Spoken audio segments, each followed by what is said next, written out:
BSc first year. आज हम आपके पेपर फर्स्ट के एक ग्रुप के बारे में बात करेंगे, साइनोबैक्टीरिया। इनको पहले हम ब्लू ग्रीन एल्गी या नील हरित शैवाल कहते थे, क्योंकि इनका कलर ग्रीन कलर का है और उसमें थोड़ा सा हल्का सा नीला टिंज होता है। इस तरह के ये दिखते हैं, परंतु शैवालों में शामिल करते थे। लेकिन जब अल्ट्रा स्ट्रक्चर इनका देखा गया तो इसमें देखा कि जो परासंरचना है या कोशिका की आंतरिक संरचना है वो बैक्टीरिया के समान है। इसके अंदर केंद्रक नहीं पाया जाता। जो भी डबल मेम्ब्रेन संरचनाएं होती हैं, जैसे कि माइटोकॉन्ड्रिया है, जैसे कि क्लोरोप्लास्ट है, एंडोप्लाज्मिक रेटिकुलम है, इस प्रकार की संरचनाएं इनमें नहीं पाई जाती हैं। न्यूक्लियर मेम्ब्रेन नहीं होती, क्योंकि परफेक्ट न्यूक्लियस जो होता है, जो यूकैरियोट्स में पाया जाता है, उस प्रकार का नहीं है। तो एक प्रकार से अगर देखा जाए तो साइनोबैक्टीरिया का जो संगठन है वो प्रोकैरियोटिक है, इसलिए इनको बैक्टीरिया कहा जाने लगा। तो अब हम इनको कहते हैं साइनोबैक्टीरिया। ठीक है। साइनोबैक्टीरिया के सामान्य लक्षण जो हैं, अगर हम देखें इनको तो प्रोकैरियोटिक संरचना है, सुविकसित केंद्रक होता है, इसके अंदर एप्स नहीं होता है, गुणसूत्र नहीं होते, न्यूक्लियर मेम्ब्रेन नहीं होती, कोई न्यूक्लियस माइटोकॉन्ड्रिया नहीं होता है। डीएनए का जो मटेरियल होता है, जेनेटिक मटेरियल, वो डीएनए है, डबल स्ट्रैंडेड डीएनए होता है, नेकेड होता है। जैसे यूकैरियोट्स में क्रोमोसोम के अंदर संगठित होता है, उस प्रकार से ये संगठित नहीं होता है। ठीक है। और फ्लैजिला इनमें नहीं पाए जाते, न ही सीलिया पाए जाते हैं। इसका मतलब गति से संबंधित जो पादप अंग होते हैं वो इनमें नहीं पाए जाते हैं। मूवमेंट जो होता है वो सामान्यतः विसर्पी टाइप की मूवमेंट होती है, लेकिन इसके अलावा और भी प्रकार की मूवमेंट इसमें देखी जा सकती हैं। क्लोरोप्लास्ट, माइटोकॉन्ड्रिया, गोल्गी बॉडीज इनमें एब्सेंट होते हैं। पिगमेंट्स जो हैं, फाइकोसाइनिन सी, फाइकोअरिथ्रिन सी, फ्यूकोजांथीन और ज़ैंथोफिल्स, मिक्सोज़ैंथोफिल्स, ये प्रकार के पाए जाते हैं। रिजर्व फूड मटेरियल के अंदर साइनोफाइसिन प्रोटीन होता है, साइनोफाइसिन स्टार्च होता है। ठीक है। इनके अंदर सेक्सुअल रिप्रोडक्शन नहीं पाया जाता। अधिकांशतः इनके अंदर एसेक्सुअल रिप्रोडक्शन पाया जाएगा या वेजिटेटिव रिप्रोडक्शन पाया जाता है। मोस्टली साइनोबैक्टीरिया के अंदर गैस वैक्यूल्स प्रेजेंट होती हैं, स्पेशली जो एक्वाटिक मतलब जो जलीय उसमें रहते हैं, वातावरण में रहते हैं, उनके अंदर आपको साइनोबैक्टीरिया में गैस वैक्यूल या गैस धानी देखने को मिलती है। बहुत सारे जो साइनोबैक्टीरिया होते हैं उनके अंदर हेटेरोसिस्ट भी देखने को मिलता है। और ये जो साइनोबैक्टीरिया होते हैं ये फ्री एटमॉस्फेरिक नाइट्रोजन, जो नाइट्रोजन मुक्त होती है हवा में, उसको किसी यौगिक में बदल सकते हैं, उनका फिक्सेशन कर सकते हैं। और ये बहुत डिफरेंट तरह की कैपेसिटी है, क्योंकि एक जैसे राइजोबैक्टीरियम होता है वो भी एटमॉस्फेरिक नाइट्रोजन को फिक्स करता है, तो इसकी बहुत यूटिलिटी है। सामान्यतः जो पादप होते हैं या दूसरे जो ग्रुप के सदस्य होते हैं, जैसे फंजाई हैं, दूसरे एल्गी हैं, दूसरे क्लोरोफाइसी और थियोफाइसी वगैरह, ये सब जो सदस्य हैं ये इस तरह का नाइट्रोजन का फिक्सेशन नहीं कर सकते हैं। तो एक इम्पॉर्टेंट क्राइटेरिया है इनका।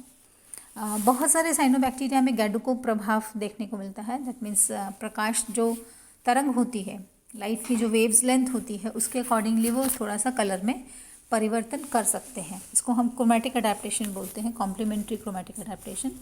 आगे हम बात करेंगे इसके बारे में। अगर इनका हैबिटेट हम देखें तो बहुत अलग अलग तरह के हैबिटेट्स में, आवास में ही रहते हैं। 1500 से ज़्यादा स्पीशीज़ इनकी देखी गई हैं। फ्रेश वाटर में जैसे पोखर है, झील है, तालाब है, जहाँ पे कि स्थिर होता है पानी, वहाँ पे ऑसिलेटोरिया, नास्टॉक वगैरह मिलता है। सलाइन वाटर में आपको स्पीशीज़ ऑसिलेटोरिया की मिलती हैं। समुद्री जल जो होता है, मरीन वाटर, उसमें लगभग 20 से 30 मीटर की डेप्थ तक साइनोबैक्टीरिया मिलते हैं, जैसे फॉर्मिडियम, पर्सिमिकम, डर्मोकार्प, सलाइना, ट्राइकोडेस्मियम, इस तरह के।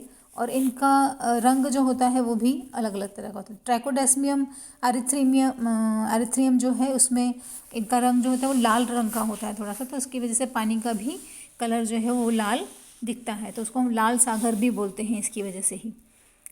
हॉट स्प्रिंग्स में काफ़ी सारे साइनोबैक्टीरिया देखने को मिलते हैं। For example Scytonema, Synechococcus, Microcystis, 65-66 degree temperature के आसपास में ये आपको देखने को मिलते हैं। प्लैक्टोनीमिया बर्फीले पानी में भी, मतलब गर्म चश्मे में भी मिलेंगे। तो कुछ ऐसी भी स्पीशीज़ हैं जो कि बर्फीले प्रदेशों में पाई जाती हैं, जैसे कि साउथ पोल पर कैलोथ्रिक्स मिलता है, रेविलेरिया मिलता है। नर्दर्न जो पोल होता है वहाँ पर ग्लियो, कैस्पर, नॉस्टॉक, प्लैक्टोनीमा, इसकी ये स्पीशीज़ पाई जाती हैं। स्पीशीज़ अलग होती है। नॉस्टॉक जैसे हर जगह पे मिलेगा आपको, लेकिन यहाँ पर जो स्पीशीज़ पाई जाएगी वो थोड़ा डिफरेंट होगी। नम जो भूमि होती है, अगर आपने देखा होगा कभी कभी मिट्टी जो है बहुत समय तक गीली रहती है अगर, तो उसके ऊपर डार्क ब्लूइश ग्रीन कलर की परत जम जाती है। इसके अंदर जो ये जो परत होती है वो साइनोबैक्टीरिया के कारण से होती है। और इसमें जो रॉक्स पे या बहुत गीली देर तक जो रॉक्स चट्टानें गीली रहती हैं उन पे या मिट्टी में एनाबीना, नॉस्टॉक, ऑसिलेटोरिया इस तरह के दिखते हैं। और इनके ऊपर जो मिसलेज की परत पाई जाती है उसकी वजह से वो मिट्टी जो है वो फिसलन भरी भी हो जाती है, तो आप अक्सर उस पर फिसल जाते हैं। कुछ सहजीवी भी होते हैं साइनोबैक्टीरिया, जैसे कि एनाबीना है, नॉस्टॉक है, ब्रायोफाइट्स में, एंथोसोरस में, टेडोफाइट्स में, एजोला के अंदर, जिम्नोस्पर्म्स में, साइकस के अंदर ये सहजीवी के रूप में मिलते हैं। लाइकन्स में भी साइटोनीमा, राइबिलेरिया, नॉस्टॉक जो हैं वो कवकों के साथ में सहजीवन के रूप में रहते हैं और वहाँ पर वो करते हैं। चट्टानों में कैलोथ्रिक, साइटोनीमा इनकी प्रजातियाँ पाई जाती हैं। अगर आप सुकाई की संरचना देखें तो ब्रांच फिलामेंट्स, अनब्रांच फिलामेंट्स और यूनिसेलुलर एकल कोशिकीय, ये वेरिएशंस इनमें देखने को मिलते हैं। एकल कोशिकी में क्रूकॉकस, एनासिस्टस इस तरह के। फिर एकल कोशिकी अलग अलग होने के साथ साथ में कभी कभी ये ग्रुप में रह करके कॉलोनी भी बनाते हैं, निबह जिसको हम बोलते हैं। तो उसमें जैसे माइक्रोसिस्टिस है, ग्लेयोथिका के सेल्स हैं, वो कॉलोनीज बना देते हैं। विभाजन के बाद में ये कोशिकाएं अलग नहीं होती एक दूसरे से और एक मिसलेज के आवरण में ही रहती हैं, तो एक कॉलोनी का स्वरूप बन जाता है।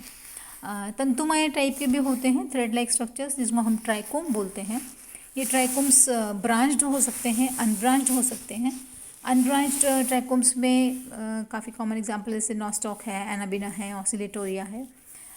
ब्रांच के अंदर दो प्रकार की ब्रांचिंग हो सकती है। एक ब्रांचिंग जिसको हम बोलते हैं ट्रू ब्रांचिंग, जिसमें कि सेल डिवाइड करता है डायगनल थोड़े डिफरेंट एंगल पे, जैसे आड़ा सेप्टेशन की बजाय थोड़ा सा डिफरेंट एंगल पे डिवाइड करता है और उसके बाद में फिर से हॉरिजॉन्टली डिवाइड करता है। तो दो एंगल्स पे दो जो कोशिकाएं बनती हैं वो फिर अलग अलग फिलामेंट को, अलग अलग ब्रांच को बनाती हैं। तो इस तरह से वो ब्रांच हो जाता है। जैसे नॉस्टोकॉप्सिस है, स्टाइगोनीमा है, इसमें ट्रू ब्रांचिंग है।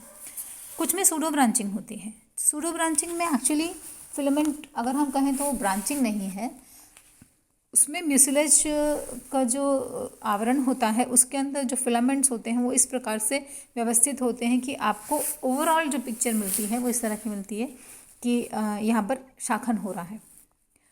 तो इसीलिए हम इसको कूट शाखित बोलते हैं, क्योंकि शाखा नहीं है, वो अनब्रांच्ड फिलामेंट है। उनका अरेंजमेंट इस तरह का है कि वो ब्रांच्ड दिखते हैं। फॉर एग्जाम्पल टॉलिपोथ्रिक्स में ऐसा होता है, साइटोनीमा में इस प्रकार से होता है ना। अगर हम सेल स्ट्रक्चर देखें, अल्ट्रा स्ट्रक्चर, तो जैसे मैंने पहले बताया था कि इनका जो बेसिक संगठन है वो बैक्टीरियल सेल की जैसे है। तो बाहर से अगर हम अंदर की तरफ चलें तो हमको क्या क्या लेयर्स दिखती हैं। सबसे पहले जो है म्यूसिलेज कवरिंग दिखती है, उसके बाद में सेल वॉल दिखेगा, देन सेल मेम्ब्रेन है, देन साइटोप्लाज्म के अंदर डिफरेंट जो स्ट्रक्चर्स होते हैं वो दिखते हैं इसके अंदर। सो लेट अस सी क्या क्या है। म्यूसिलेजनस जो शीट होती है लगभग अधिकांश साइनोबैक्टीरिया में पाई जाती है। हेट्रोसिस पर म्यूसिलेज का शीट नहीं पाया जाता। मोटाई अलग अलग स्पीशीज़ में अलग अलग प्रकार की हो सकती है। कलर भी बहुत फ़र्क हो सकता है, कलरलेस हो सकता है, लाइट येलो हो सकता है, रेडिश ब्राउन हो सकता है, पर्पल हो सकता है। ये जो कलर है म्यूसिलेज का, ये लाइट की कंडीशंस के अकॉर्डिंगली चेंज हो सकता है। जो इसका मैट्रिक्स होता है, इसमें जो फाइब्रिल्स होते हैं उनका जो अरेंजमेंट होता है वो पैरेलल हो सकता है या इरेगुलरली अरेंज हो सकते हैं, अव्यवस्थित हो सकते हैं, ठीक है। और कलर जो है लाइट के आधार पर चेंज होता है इसका ना। म्यूसिलेज का शीट का काम क्या है, वो पैरासाइट से बचाव करता है, दूसरे जो ऑर्गेनिज्म जो इनके ऊपर संक्रमण कर सकते हैं, अटैच हो सकते हैं, उनसे बचाव कराता है। बहुत तेज़ जब रोशनी होती है तो ये म्यूसिलेज की जो लेयर होती है वो स्क्रीन के रूप में काम करती है। अपना कलर थोड़ा डार्कन भी हो जाता है इसका, तब ब्राइट लाइट के अगेंस्ट में प्रोटेक्शन होता है। डिफ़िकल्ट कंडीशन में जो एबनॉर्मल कंडीशंस होती हैं वहाँ पर वाटर को रिटेन करने में मदद करता है, तो उनसे बचाव करता है। और जो भी फिलामेंट्स होते हैं अलग अलग, क्योंकि सिंगल सिंगल फिलामेंट्स होते हैं, तो कोशिकाओं को और फिलामेंट्स को एक साथ ग्रुप में रखने में भी हेल्प करता है। नाउ दूसरा जो है इसमें सेल वॉल जो है जनरली 3 to 4 लेयर होती है। इनर मोस्ट लेयर को हम L1 लेयर बोलते हैं, जो कि इलेक्ट्रॉन ट्रांसपेरेंट होती है, और आउटर उसके बाहर की तरफ L2 लेयर होती है, जो कि एन एसिटाइल ग्लूकोसामीन और एन एसिटाइल मिरिमिक एसिड से बनी होती है। ये जो संगठन है, इस लेयर का जो संगठन है, बिल्कुल बैक्टीरियल कोशिका के की जो वॉल होती है, सेल वॉल होती है, उसके समान होता है।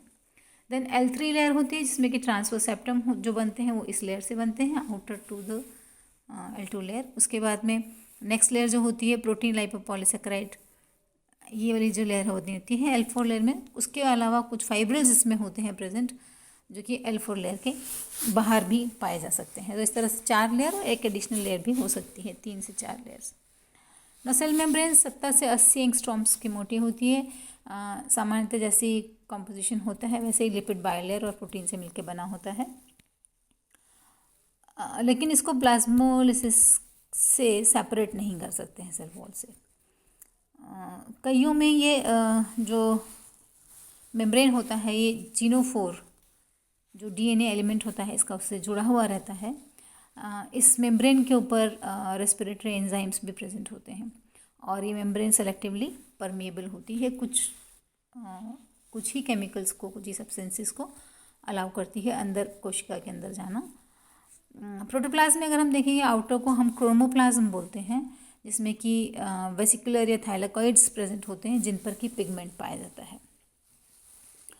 और ये पिगमेंट्स की वजह से ही वो जो लाइट रेज होती हैं उनको यूज़ करके फोटोसिंथेसिस का काम करते हैं। प्रकाश की तीव्रता और एज के हिसाब से ये जो थाइलाकॉइड्स होते हैं, ये पैरेलली अरेंज हो सकते हैं या बिखरे हुए हो सकते हैं, इस तरह से हो सकते हैं। और इनके ऊपर जो वर्णक के कण होते हैं उनको हम बोलते हैं फाइकोबिलिसोम्स, जिनमें कि पिगमेंट्स होते हैं। क्लोरोफिल ए होता है, फाइकोबिलेंस में फाइकोसाइनिन, फाइकोएरिथ्रिन, एलोफाइकोसाइनिन होते हैं। इसके अलावा कैरोटिनॉइड्स में अल्फा, सी कैरोटीन्स, ज़ैंथोफिल्स में ल्यूटीन, म्यूकोजांथीन, म्यूकोजांथोफिल, नियोजांथीन, जियाजांथीन, इस तरह के कई सारे पिगमेंट्स होते हैं। ज़रूरी नहीं सारे पिगमेंट्स सभी में हों, कुछ साइनोबैक्टीरिया में कुछ पिगमेंट्स मिलते हैं, कुछ साइनोबैक्टीरिया में दूसरे पिगमेंट्स मिलते हैं। एंडोप्लाज्म के अंदर reserve food material oil droplets के रूप में हो सकता है, साइनोफाइसिन स्टार्च के रूप में हो सकता है, साइनोफाइसिन प्रोटीन ग्रैन्यूल्स के रूप में हो सकता है। राइबोसोम्स 70 प्रकार के होते हैं, जिनको कि हम दो जो यूनिट्स होते हैं 30s 50s यूनिट्स में डिवाइड किया जा सकता है। ये दोनों असेंबल होकर के 70s यूनिट्स बनाते हैं। कभी कभी ये राइबोसोम्स मैसेंजर आरएनए पे अटैच होकर के बहुत सारे और पॉलीसोम्स बनाते हैं।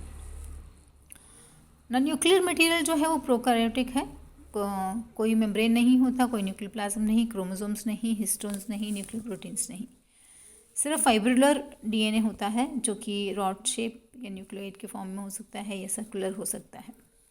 इसके अलावा कई तरह के ग्रेन्यूल्स आपको इसमें देखने को मिलते हैं।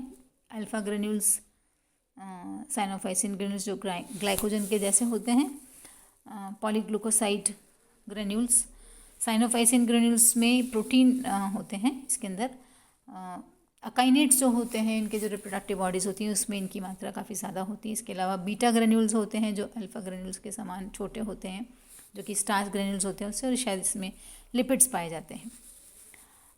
स्ट्रक्चरल ग्रेन्यूल्स भी होते हैं। ऐसा माना जाता है कि इनमें वॉल मटेरियल जो होता है वो स्टोर्ड होता है और ये वॉल को बनाने में मदद करते हैं। कुछ बोलते हैं कार्बोक्सिसोम्स होते हैं इसके अंदर। राइबोलोज डाइफॉस्फेट कार्बोक्सिलेज एंजाइम होता है इसके अंदर, जो कि कार्बन डाइऑक्साइड के फिक्सेशन में मदद करता है। इसके अलावा पॉलीफॉस्फेट ग्रेन्यूल्स भी होते हैं न्यूक्लियोइड के पास में। इट सीम्स कि इनमें आरएनए, फॉस्फेट्स और प्रोटीन्स होती हैं। इसके अलावा गैस धानी भी पाई जाती है, स्पेशली जो मैंने बताया था पानी में जो पाए जाने वाली फ्लोटिंग साइनोबैक्टीरिया होते हैं उनके अंदर। और ये बेलनाकार पुटिकाओं के रूप में होते हैं, जो कि एक मेम्ब्रेन से कवर्ड रहते हैं। इनके अंदर गैस होती है। जिसकी मात्रा कम ज़्यादा होने से इसका जो ये साइनोबैक्टीरिया हैं ये अपने लेवल को एडजस्ट कर सकते हैं। इसके अलावा हेट्रोसिस्ट होता है जो कि नाइट्रोस फिक्सेशन से संबंधित है, नाइट्रोजन फिक्सेशन से। अलग अलग पोजीशन इसकी हो सकती है, शीर्ष पर हो सकती है, जो फिलामेंट होता है उसके तंतु के शीर्ष पर, बीच में हो सकती है इंटरकैलरी जैसे नॉस्टॉक में होता है। ख़ास बात यह है कि हेट्रोसिस पे म्यूसिलेज की लेयर नहीं होती। सामान्य जो वेजिटेटिव कोशिकाएं होती हैं उनसे बड़ी होती हैं, थिक वॉल्ड होती हैं। साइटोप्लाज्म एक तरह से समांगी होता है इसके अंदर, और थाइलाकॉइड्स नहीं होते, कार्बन डाइऑक्साइड फिक्सेशन नहीं होता इसके अंदर, और जिस सिरे से फिलामेंट्स जुड़ी होती हैं वहाँ पर एक पोलर नोड्यूल होता है। ये डिफरेंट तरह के थैलाई के बारे में बताया गया। यूनिसेलुलर है, कॉलोनियल फॉर्म्स होती हैं, डिफरेंट कॉलोनियल फॉर्म्स दिखाई गई हैं अलग अलग शेप में। Then different types of filaments. ये यहाँ पर आप देख रहे हैं जी में आपको सूडो ब्रांचिंग दिख रहा है, और ट्रू ब्रांचिंग जो है वो टॉलिपोथ्रिक्स में है, एच और आई के अंदर। इनके अंदर इसमें एच में साइटोनीमा के अंदर ट्रू ब्रांचिंग है। यहाँ पर टॉलिपोथ्रिक्स में भी फिलामेंट्स जो हैं वो इस तरह से व्यवस्थित हैं कि वो ऐसा लगता है कि ब्रांचिंग हो रही है इसमें। ये हेट्रोसिस दिखाया गया है इंटरकैलरी हेट्रोसिस्टस ही में एनाबिना के अंदर, और राइवल एरिया में टर्मिनल हेट्रोसिस्ट आपको दिखाई पड़ रही है। सेल का अल्ट्रा स्ट्रक्चर यहाँ पर आप देख सकते हैं, जिसमें कि विभिन्न प्रकार की संरचनाएं यहाँ पर आपको दिखाई पड़ रही हैं।